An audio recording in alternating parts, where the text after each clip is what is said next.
Bonjour à toutes et à tous, je suis Hélène Aguilar. J'ai écrit le podcast Où est le beau il y a plus de 3 ans pour explorer un peu le rôle et la puissance transformatrice du beau qui, je crois, est largement sous-estimé aujourd'hui.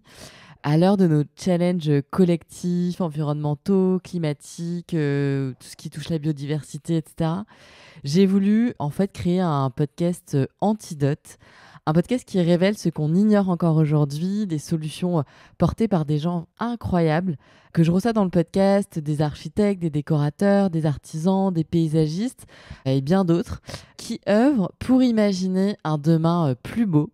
Malheureusement, on vient de subir des décennies de fabrication du bon goût. Petit à petit, on s'est déconnecté de ce qui, au fond de nous plaisait, ce qui provoquait des émotions chez nous, un émerveillement.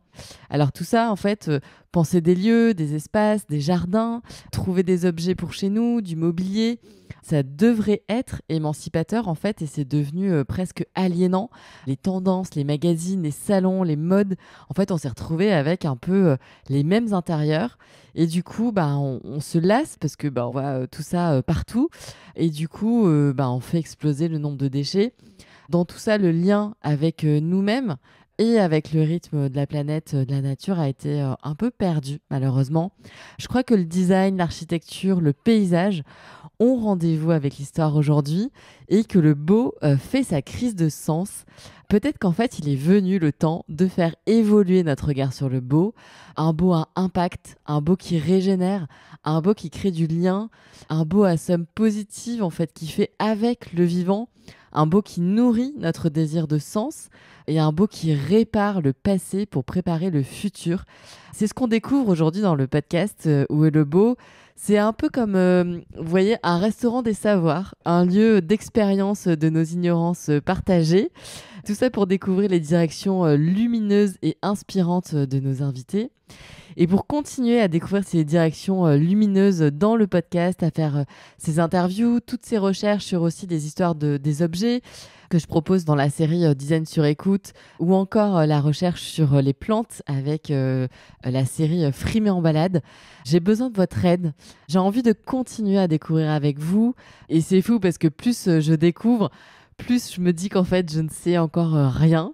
Et c'est ça peut-être la puissance de cette quête du beau, qui c'est assez vertigineux. C'est presque un savoir qui libère en fait, que j'accueille au contact de toutes ces rencontres dans le podcast. Ces personnalités qui sont en accord en fait entre ce qu'ils pensent, ce qu'ils projettent du monde et ce qu'ils font, la manière dont ils vivent, quoi. Et ça, je crois que ça s'appelle la congruence. C'est un mot que j'ai découvert il n'y a pas trop longtemps. Et c'est parce que j'ai davantage envie de faire preuve de congruence dans ma vie que je m'adresse à vous ici. J'ai envie d'être en accord avec le monde dans lequel je vis et le monde dont je vis. Je m'attache à garder vraiment une indépendance totale parce que pour moi c'est fondamental et c'est l'essence même en fait de ce podcast, de ce média qui est un peu comme une enquête que j'ai envie de mener avec vous. C'est un projet de connaissances qui me dépasse et c'est ça qui est merveilleux avec l'information, les connaissances, etc. C'est que c'est infini, ça se partage, ça donne des idées, ça inspire.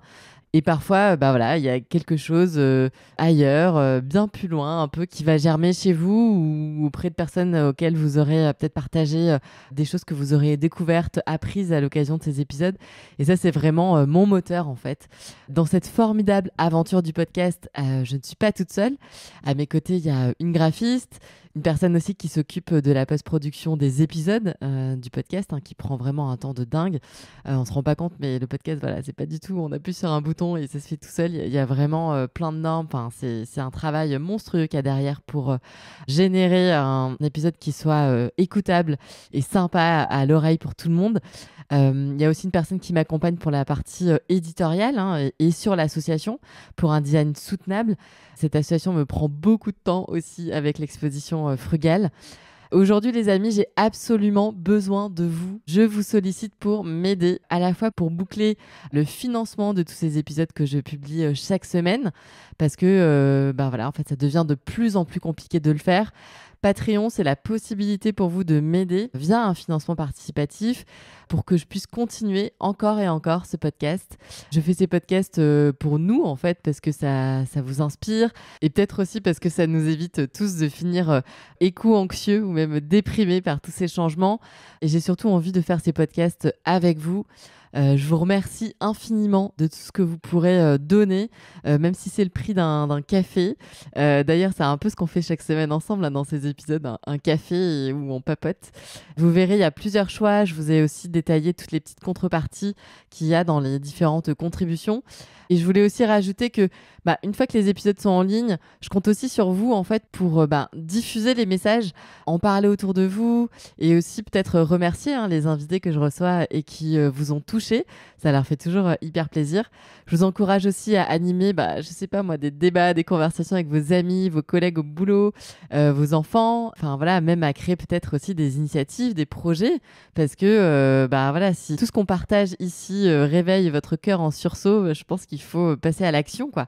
Aujourd'hui, clairement, les cartes sont en train d'être rebattues et je crois que les projets entrepreneuriaux individuels, même s'ils paraissent parfois un peu utopistes au début d'une idée, vous réserveront très probablement de merveilleuses surprises. C'est sans plus attendre, je crois qu'il faut répondre à nos appels du cœur. Merci encore 1000 fois pour tout ce que vous ferez. Dans tous les cas, ça m'aidera énormément. Je vous embrasse et à très vite sur les ondes.